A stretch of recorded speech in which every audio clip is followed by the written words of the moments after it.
Audience singulière au tribunal de commerce de Tours cet après-midi, avec en préambule un discours du bâtonnier représentant des avocats tourangeaux. La conférence des bâtonniers déplore que l'État fasse supporter aux seuls avocats les conséquences de son désengagement de sa mission régalienne que constitue l'accès au droit et à la justice. Et c'est la raison pour laquelle aujourd'hui, dans le cadre de ce mouvement de suspension de l'activité judiciaire des avocats, je vais avoir l'honneur de solliciter un renvoi en substituant chacun de mes confrères. Chaque affaire connaît alors le même sort, sans exception. Construction modulaire. C'est également une demande de renvoi, Monsieur le Président. Renvoi au 8 novembre. La grève des robes noires dans une trentaine de barreaux, dont ceux de Blois et de Tours, trouvait son origine dans la réforme de l'aide juridictionnelle. Elle prévoyait une baisse de l'aide de 10% ou une ponction de 0,2% dans le chiffre d'affaires des cabinets d'avocats.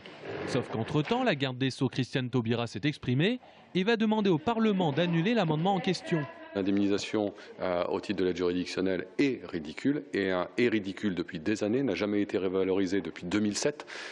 Donc le ministère savait pertinemment qu'il y allait y avoir une problématique et donc pour couper court à cette problématique annonce une diminution et revient sur cette annonce. Comme ça on est content, on ne perd pas 10% et on gagne 0. Mais est-ce que ça va satisfaire les avocats? Je n'en suis pas sûr. Les avocats attendent maintenant les nouvelles propositions gouvernementales et n'excluent pas de durcir le mouvement si elles ne répondent pas à leurs attentes.